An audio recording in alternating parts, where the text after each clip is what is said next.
Bonjour à toutes et à tous pour cette 15e leçon de langue des signes. Nous allons aujourd'hui nous intéresser à ce qu'on appelle les expressions entendantes. Qu'est-ce qu'une expression entendante? C'est une expression qui, si on la traduit littéralement mot, signe, mot, signe, mot, signe, va donner une interprétation qui sera complètement incompréhensible pour notre interlocuteur. Par exemple, prendre un avocat. L'avocat, hein, l'homme de loi. Prendre un avocat. Ben là, ça n'aura pas de sens pour notre interlocuteur parce qu'un avocat, ça ne se prend pas. On peut prendre un parapluie, on peut prendre un stylo, on peut prendre une sacoche, mais un avocat, ça ne se prend pas. Bon, sauf si on est très en colère et qu'on l'attrape par le col pour le soulever de terre. Mais en général, on a autre chose à faire. Donc prendre un avocat, il va falloir traduire tout à fait autrement et s'affranchir carrément des mots en français. Comment peut-on faire? Alors, il y a plusieurs manières de traduire cette expression. On peut traduire de cette manière: j'ai décidé de demander de l'aide à un avocat. Et là encore faut-il placer dans la phrase les mots dans le bon ordre pour que ça corresponde à la syntaxe LSF. Et ça pourrait donner ceci.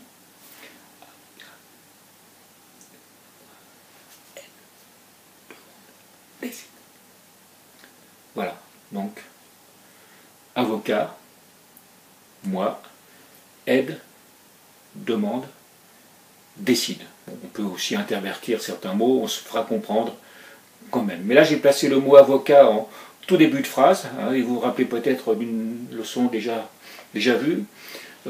J'ai fait là ce qu'on appelle une phrase emphatique, avec un mot clé. Le thème c'est l'avocat. Alors il y a beaucoup d'expressions entendantes qui utilisent le verbe prendre. Prendre un verre. Allez, viens à la maison, prendre un verre.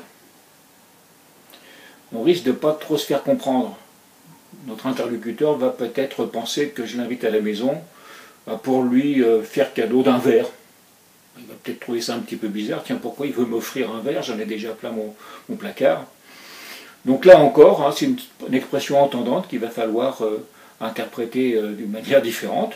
Et puis pour être très clair, on va dire viens à la maison, hein, boire. On ne va pas dire boire un coup, parce que là encore c'est une expression entendante. Boire un coup, ça va mal passer aussi. On a déjà évoqué aussi cette expression prendre la mer. Prendre la mer. Là encore, la mer, ça ne se prend pas. Comment traduire cette expression, prendre la mer? On s'imagine toujours la Seine. Prendre la mer, ça veut dire quoi? Ça veut dire monter dans un bateau et puis s'éloigner, partir. Donc on peut signer le bateau. Moi, je rentre dans le bateau et hop, je m'éloigne du rivage. Prendre la mer. Prendre la mer, j'aurais pu dire prendre le large. Alors là, c'est encore plus incompréhensible si je traduis littéralement prendre le large. Parfois, on dit aussi prendre la route ou emprunter la route. Emprunter la route. Là encore, la route, ça ne s'emprunte pas, ça ne se prend pas. Il va falloir s'affranchir encore là des mots.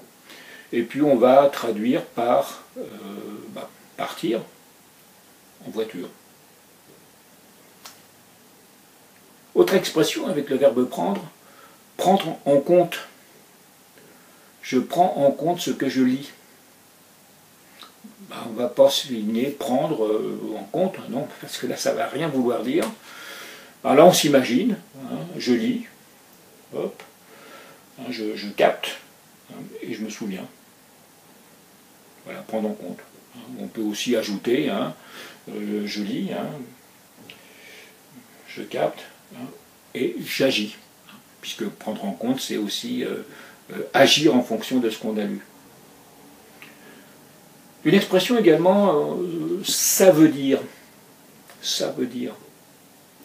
On ne va pas traduire veut dire. Et non. Imaginons, on a un tableau, on écrit un mot en français, et on va dire à notre interlocuteur, bah ça veut dire. On va plutôt employer le signe, ça signifie. Ça signifie. Autre expression avec le verbe casser, casser la croûte. Eh ben non, on ne casse pas la croûte, on ne casse pas la croûte. Ben, on mange tout simplement. Ou casser les pieds, ah, tu me casses les pieds. Tu me casses les pieds. Ah oui, nous on se comprend en entendant, mais si on fait ce signe-là à un sourd, ben, il ne va pas du tout comprendre. Sauf si, à notre contact, il s'est habitué à ces expressions. Donc on va dire ben, simplement, bah, toi, voilà. Ces quelques exemples ont pour but de montrer l'importance vraiment de s'affranchir des mots, de toujours se poser la question, hein, la phrase telle qu'elle apparaît en français, est-ce qu'elle veut dire vraiment quelque chose? Qu'est-ce que littéralement ça veut dire? Mettre en boîte, bah, littéralement ça veut dire mettre dans une boîte. Et à partir du moment où le sens littéral est mettre dans une boîte, on ne va pas traduire mot pour mot en signe, parce que le sourd va comprendre mettre dans une boîte. En réalité, on va dire, il se moque, hein, il va se moquer. Donc c'est un réflexe à avoir, hein, de toujours se dire, cette phrase-là, telle qu'elle apparaît là, est-ce qu'elle veut vraiment dire quelque chose, ou est-ce qu'elle sera compréhensible si je la traduis mot pour mot en LSF, en signe. Abordons maintenant brièvement aussi une autre notion, c'est la différence entre le nom et le verbe. Par exemple, le mot nourriture et le verbe manger. Ça sera le même signe. Mais comment dissocier les deux? Manger et nourriture. Le geste est moins ample lorsqu'on utilise le mot nourriture que le verbe manger. Même chose pour boire. Vous rentrez dans un magasin qui fait à la fois épicerie et buvette. Si vous demandez à boire, donc on va vous servir à boire.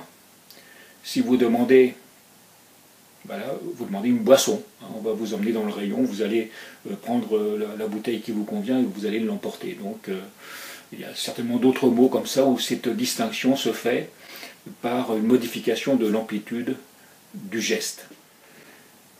Si vous avez suivi les 15 leçons jusqu'à aujourd'hui, vous devez être capable maintenant d'utiliser votre vocabulaire dans le respect de la syntaxe et de l'esprit de la LSF. Ça ne veut pas dire que je vais vous dire au revoir et m'arrêter là, j'ai encore d'autres choses à communiquer.